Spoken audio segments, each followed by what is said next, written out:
Bom, boa noite, pessoal. Sejam todos muito bem-vindos. A gente vai começar com a nossa palestra de hoje e só explicando um pouquinho como que é a nossa agenda nessa meia horinha que a gente se encontra aqui nas quartas-feiras, para ler um pouquinho de uma mensagem de Emmanuel através do médium Chico Xavier. A gente faz uma oração no início. A gente lê um dos capítulos do livro de Emmanuel, não sei se vocês conhecem, mas Emmanuel traz um versículo da Bíblia, e em cima desse versículo ele traz uma visão espírita, uma mensagem para o nosso coração. Então a gente lê essa mensagem e discute um pouquinho do que Emmanuel está querendo passar para a gente, né? Esses capítulos são escolhidos aleatoriamente, mas parece que eles cabem direitinho com o que a gente está precisando naquela semana. Então eu espero que seja assim dessa vez também. Então, eu vou pedir para todo mundo fechar os olhos, respirar profundamente.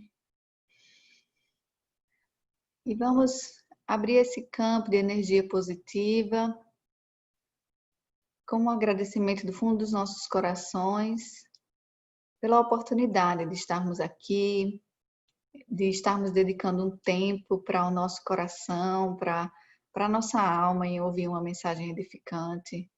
Que a gente sabe que às vezes depois de um longo dia, nossa energia está um pouco baixa, o trabalho foi difícil em casa, e nada melhor do que a gente conseguir realmente investir um tempo para nós mesmos, que assim a gente também consegue enviar as nossas energias positivas e as nossas vibrações de amor para os outros à nossa volta. Então, agradecemos aos mentores espirituais que aqui estão, que guiem essa mensagem, que realmente seja uma mensagem vinda deles, e que toque o coração de todos nós da maneira que precisamos no dia de hoje. Que essa energia se espalhe por toda a nossa casa, todo o nosso bairro, a nossa cidade, e enfim, toda a nossa humanidade que precisa muito desse amor e dessa vibração nesse momento, Senhor. Jesus, nosso amigo, nosso guia, nosso mestre, esteja conosco. A equipe do André Luiz, todas as equipes dos mentores espirituais que nos acompanham. E que assim seja. Graças a Deus. Então, pessoal, o capítulo de hoje é o capítulo 13. Eu vou ler ele aqui, depois a gente vai conversar um pouco. Então, o versículo é: levantar-me-ei e irei ter com meu pai. Lucas 15, 18. E aí, Emmanuel fala assim para a gente: quando o filho pródigo deliberou tornar os braços paternos, resolveu intimamente levantar-se, sair da cova escura da ociosidade para o campo da ação regeneradora. Erguer-se do chão frio da inércia para o calor do movimento reconstrutivo. Elevar-se do vale da indecisão para a montanha do serviço edificante. Fugir à treva e penetrar a luz. Ausentar-se da posição negativa e absorver-se na reestruturação dos próprios ideais. Levantou-se e partiu no rumo do lar paterno. Quantos de nós, porém, filhos pródigos da vida, depois de estragarmos as mais valiosas oportunidades, clamamos pela assistência do Senhor, de acordo com os nossos desejos menos dignos, para que sejamos satisfeitos? Quantos de nós descemos voluntariamente ao abismo e lá dentro, atolados na sombria corrente de nossas paixões, exigimos que o Todo Misericordioso se faça presente ao nosso lado, através de seus divinos mensageiros, a fim de que os nossos caprichos sejam atendidos? Se é verdade, no entanto, que nos achamos empenhados em nosso soerguimento, coloquemo-nos de pé e retiremo-nos da retaguarda que desejamos abandonar. Aperfeiçoamento pede esforço. Panorama dos cismos pede ascensão. Se aspiramos ao clima da vida superior, adiantemo-nos para a frente, caminhando para os padrões de Jesus. Levantar-me-ei, disse o moço da parábola. Levantemo-nos, repitamos nós. Eu achei essa mensagem tão bonita, assim, ela tem tanta coisa ainda, né, por trás dessas palavras de Emmanuel.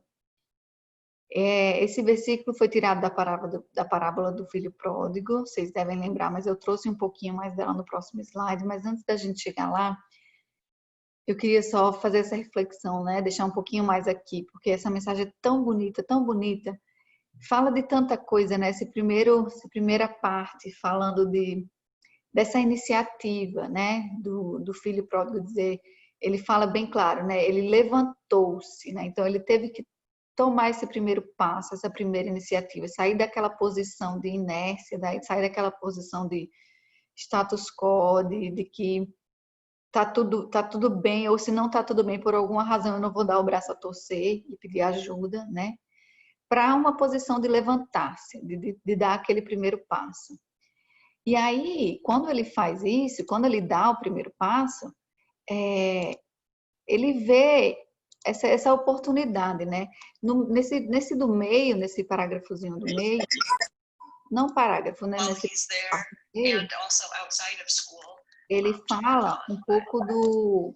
Deixa eu colocar aqui mudo. Ele fala um pouco de quantas vezes a gente espera, né? Tudo prontinho na nossa mão.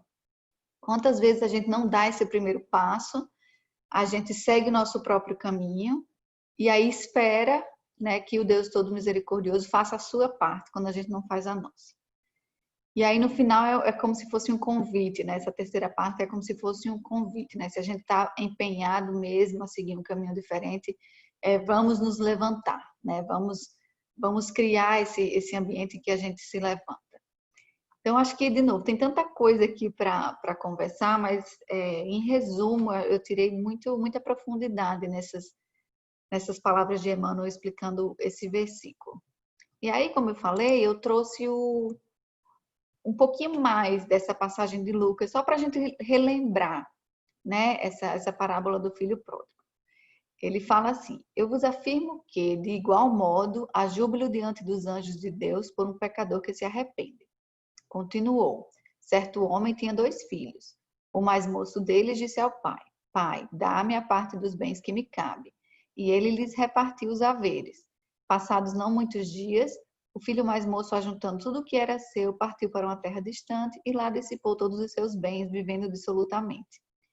Depois de ter consumido tudo, sobreveio àquele país uma grande fome e ele começou a passar necessidade.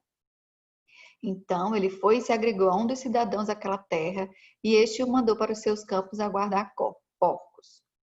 Ali desejava ele fartar-se das alfarrobas que os porcos comiam, mas ninguém lhe dava nada. Então, caindo em si, disse: Quantos trabalhadores de meu pai têm pão com fartura, e eu aqui morro de fome? Levantar-me-ei e irei ter com meu pai, e lhe direi: Pai, pequei contra o céu e diante de ti. Então, essa parábola, e aí vocês, quem não conhece, né? Quando ele chegou em casa, o pai recebeu ele com festa e com muito amor. Ele foi com a intenção de pedir para trabalhar lá, para viver das comidas que os trabalhadores comiam, né? E ganhavam, mas o pai dele recebeu como um filho, que ele nunca deixou de ser, né? Mas eu acho que o que é legal da gente ver, dar um pouquinho mais de contexto aqui, é essa coisa do primeiro passo, né? Da iniciativa que ele teve de reconhecer que tinha feito algo errado, tinha abandonado tudo que o pai tinha oferecido para ele, mas ter dado o primeiro passo, porque eu sempre me perguntei um pouco assim na minha cabeça, que fiquei pensando, tá, se ele não tivesse voltado, né? E aí é isso que eu coloquei aqui para a gente refletir. Por que a gente às vezes não dá esse primeiro passo? Por que a gente às vezes não toma essa iniciativa de se levantar, né, para ir em busca do pai? Aqui ele usa um exemplo também muito legal, que é do filho para o pai, que é mais ou menos como a gente também vê em relação a Deus, né? Por que às vezes a gente não pede essa ajuda ou não se coloca, né, numa situação de dar o primeiro passo em relação a Deus? Às vezes é medo, né? Às vezes é medo do fracasso, é medo de não ser ouvido, é medo de se sentir abandonado. Às vezes é orgulho mesmo, a gente se sente orgulhoso. Nesse caso dele, ele tinha todos os motivos para se sentir orgulhoso, porque ele foi lá e falou para o pai dele: dar-me o que é meu, dar-me o que me cabe, e foi embora.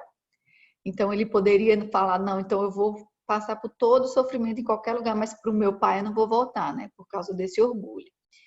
Por alguma ambição ou egoísmo, ou até vergonha, né? A gente fica com vergonha de admitir que errou, fica com vergonha de admitir que quer voltar, né? E eu fico pensando nisso quando eu leio essa parábola, de falar assim, esse filho, ele poderia ter passado por todos esses sentimentos e tomado a decisão de não voltar.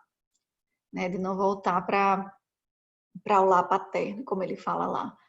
Mas ele conseguiu vencer tudo isso, né? Ele foi com a intenção até de pedir perdão ao pai, de oferecer o seu trabalho em troca de um prato de comida, mas ele venceu qualquer vergonha, medo, orgulho, ambição ou egoísmo para dar esse primeiro passo. Então, eu achei que é uma reflexão importante para a gente pensar nisso, né? O que às vezes para a gente? Porque algumas dessas emoções que aqui estão, elas não são erradas, né? Não é essa a minha intenção em colocar aqui. São emoções humanas, todos nós sentimos. Mas algumas delas, elas podem paralisar a gente. Até nesse pedido de ajuda, até em nos curvarmos a Deus, no sentido de assumir, né, que Ele é uma força superior e que nós não somos, né? Então, às vezes, dessas emoções, elas podem paralisar, e não foi o que aconteceu com o filho pródigo, né? Ele não se deixou paralisar e deu o primeiro passo, mesmo achando que ele até poderia ser humilhado pelo pai, né? Porque eu acho que quando a pessoa se coloca nessa posição de dizer, eu vou pedir um trabalho para pelo menos ter uma comida, às vezes é até achando que merece a humilhação, né? E não foi isso que o pai dele fez. Mas eu acho que o ponto aqui é isso, essas emoções não nos paralisar, né? De dar o primeiro passo. E se fazer essa pergunta, né? Qual é a parte que nos cabe, né? É legal essa parábola também, porque ela fala de um processo de retorno, né? Ele foi embora e aí agora ele está retornando com uma outra perspectiva, né? Mas ele está retornando ao lar do pai dele, saiu daquela zona em que eu não vou fazer nada, de que eu vou simplesmente aceitar a situação como ela está, ou eu vou simplesmente achar que eu mereço, né? Mas ele pensou, qual é a parte que me cabe? Se eu não fizer, é aquela coisa, o não eu já tenho, né? Se eu não for lá pedir perdão para o meu pai e pedir para voltar, o não eu já tenho, então se eu não fizer, eu não vou saber. E às vezes é isso, né? A gente acha que Deus não está nos ouvindo, a gente acha que Ele não está fazendo o que a gente acha que tem que fazer naquele momento, mas a parte que nos cabe é essa, né? Acreditar, ter fé e fazer as nossas orações, as nossas preces e pedir, né? Porque eu até coloquei aqui um pouquinho dessas leis divinas, o livro dos Espíritos fala um pouco das leis divinas, e uma delas que ele fala é a lei do trabalho, né? E ele fala que não é só o trabalho braçal, o trabalho, né, como a gente também tem aqui na configuração dessa dimensão, mas o trabalho do espírito também, né? E eu vejo uma demonstração desse trabalho do espírito e físico quando o filho pródigo fala assim, não, eu vou dar o primeiro passo, eu vou me levantar e a gente vê em outras passagens até da Bíblia, em outros personagens, em que Jesus sempre espera que a pessoa, quem está pedindo, ou quem está, diga o que ela quer, né? Qual que é a dúvida, o que ela quer, que tem esse primeiro passo, né? Porque Deus, ele está sempre ao nosso lado, ele está sempre lá. A gente às vezes é que vai para outros caminhos, vai embora, esquece, dorme demais, né? Perde um pouquinho essa conexão, né? Essa ligação. Mas Deus está sempre lá. A gente está vivendo essa existência, é uma existência eterna, regida pelo livre-arbítrio, né? A gente faz as nossas escolhas, mas ele está sempre lá. A gente pode sempre pedir ajuda, a gente pode sempre pedir uma inspiração, a gente pode sempre pedir aquele colo, né, de pai.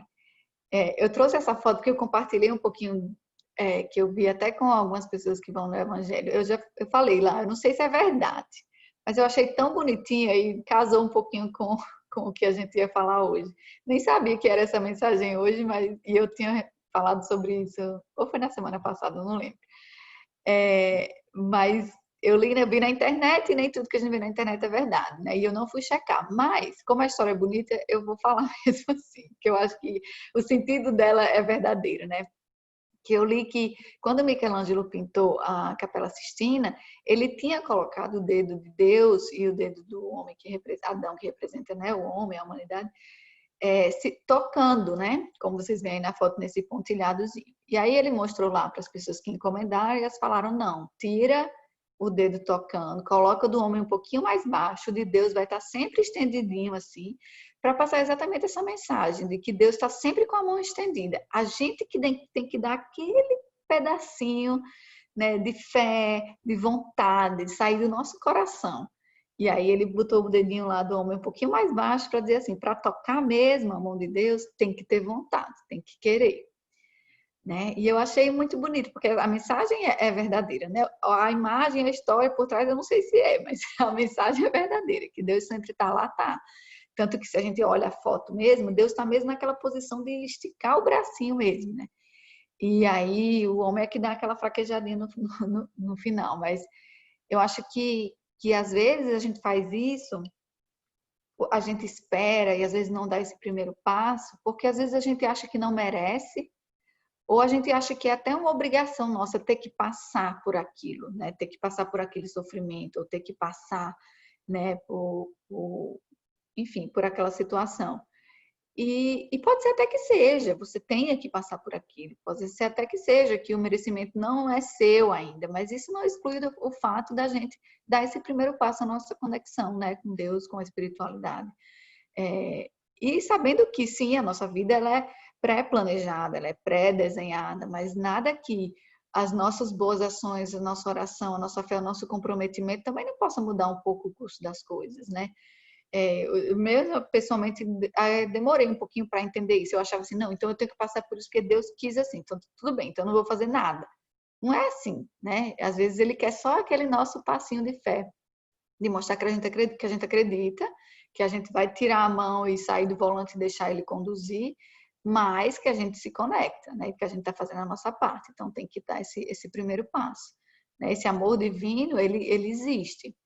E como eu falei anteriormente, Jesus, quando ele veio à Terra, ele nunca é, fez alguma coisa, até os milagres que ele fez, ele perguntava o que que você quer, né? O que que você busca? Porque ele queria mesmo ouvir, né, das pessoas aquilo que estava no coração dela e aquela conexão, né? Então acho que isso é um lembrete importante para a gente quando a gente fala dessa situação e de a gente dar o primeiro passo, em a gente sair da zona de conforto, se levantar, né? Como fala a mensagem.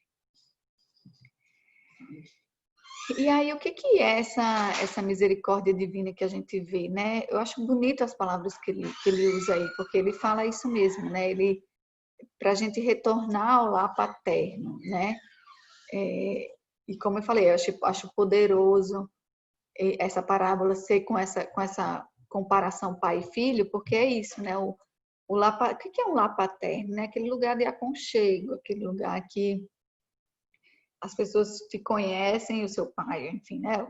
No lar que te conhecem e te aceitam e te amam e te acolhem. Então, ele dá essa conotação, né? A questão do dar e receber, eu acho que é importante porque aquela parte em que ele fala, no Emmanuel fala para a gente assim, né? Que quantas vezes a gente espera, né? Que as coisas simplesmente caiam do céu, que simplesmente o Deus Todo-Poderoso as coisas vão vir, né? Você tá lá, você faz o que você quiser, mesmo sabendo da sua responsabilidade, mesmo sabendo do que te cabe, e você não faz, né? E aí a gente só espera, né, que as coisas aconteçam. Então, na vida isso é importante, né? A gente trabalha, recebe porque trabalha, é uma troca. A gente dá e recebe dentro de casa, quando você está num relacionamento, é uma troca. Você, em alguns momentos você doa mais, em alguns momentos você recebe mais, né? Então, como ele mesmo lembra, o aperfeiçoamento ele pede esforço, a gente tem que investir, né? Do mesmo jeito que a gente investe nos nossos relacionamentos amorosos para viver em harmonia, assim também é pai, filho, mãe, família que se estende, que às vezes fica mais difícil, mas pede um esforço para a gente se entregar a essa força maior do amor, né? Então, para a gente se aperfeiçoar, a escola da vida que é aqui nessa dimensão, requer esse esforço, né? Além dessa vontade, além desse primeiro passo, além de a gente estar com o coração entregue, a gente tomar esse primeiro passo e se levantar, requer também um esforço, né? Tem que ter uma consciência aí de que o esforço ele é necessário, faz parte. E aí, para fechar, eu queria ler uma das últimas frases, que ele fala assim, né? Se aspiramos ao clima da vida superior, adiantemo-nos para a frente, caminhando com os padrões de Jesus. Que é aquele lembrete, né, do nosso maior exemplo, né, do nosso guia, daquele que veio, não precisava vir, né, como governador da terra, como o mestre superior, não precisava vir, mas veio. E com o principal legado de deixar esse exemplo, né, de como a gente ama o próximo, como a gente ama a Deus sobre todas as coisas, ama o próximo. Então, eu acho que é um pouquinho, né? Óbvio que a gente não vai nessa encarnação viver como Jesus viveu, mas é um pouquinho, né? Não 100%, é um pouquinho de pegar esse exemplo e adiantar para frente. Eu gosto de falar isso porque é o que a gente sempre fala no Espiritismo, né? A gente não regride como quando a gente pensa na evolução espiritual, né? Então é sempre uma caminhada. E essa caminhada, se a gente tiver na nossa mente que a gente vai tentar viver o máximo que a gente puder nas menores coisas, como Jesus nos ensinou, já é um passinho a mais para frente, né? Que a gente pode conseguir fazer aí para a nossa evolução espiritual. Então era isso que eu queria compartilhar com vocês. Essa mensagem me tocou bastante, acho que foi bem talvez o que eu também estava precisando, né, para essa semana. Então vamos nos concentrar agora para a gente fazer a nossa oração final, que vai vir com o passe virtual.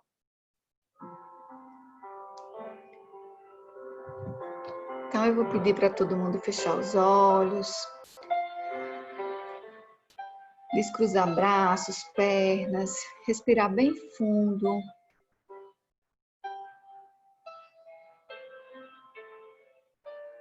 E trazer, receber vários pensamentos positivos de amor, de carinho, de aconchego.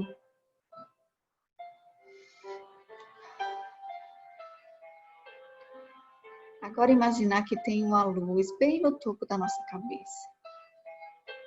Uma luz brilhosa,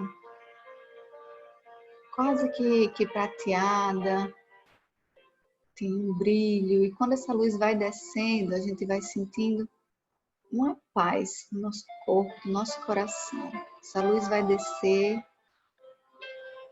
do topo da nossa cabeça para a nossa testa, passando pelo nosso rosto, nossa garganta. Ela vai passando pelo nosso coração, trazendo aquela onda de tranquilidade. Aquela onda de que não estamos sozinhos. Você não está sozinho, nenhum de nós estamos sozinhos. Ela vai descendo e descendo por todo o nosso corpo, iluminando, trazendo uma conexão superior e nos acalmando depois desse dia, nos dando aquela força, aquele remedinho, aquela energia espiritual que a gente precisa para nos conectar com o nosso amado Deus, com o amor e poder sentir a energia de continuar seguindo a nossa caminhada nesse exemplo que Jesus deixou para a gente. Um exemplo de fraternidade, um exemplo de entrega, um exemplo de entendimento e, acima disso, um exemplo de amor. Que essa luz possa nos acompanhar e nos energizar para a nossa noite. E que todos aqueles que entramos em contato, a gente possa compartilhar todos esses sentimentos bons que acabamos de experienciar agora. Agradecemos, Senhor, pela força que você coloca em nós todos os dias. E que nós possamos nos livrar de todo o nosso medo, toda a nossa insegurança, todo o nosso orgulho, para nos levantarmos e dar o primeiro passo em direção a Ti, Senhor. Que assim como o filho pródigo, sejamos filhos pródigos, que saberemos voltar ao lar paterno, porque lá encontraremos todo o amor que precisamos. Para aqueles que têm água próximo a si, que essas águas sejam fluidificadas e que forneça tudo o que você precisa. Em nome de Jesus, eu agradeço pelo tempo aqui juntos e por ter sido mensageiro da palavra. E que assim seja. Graças a Deus.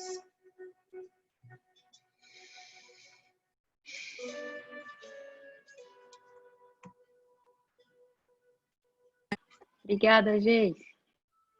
Obrigada, gente. Ai, muita coisa de tecnologia ao mesmo tempo que tem que fazer aqui.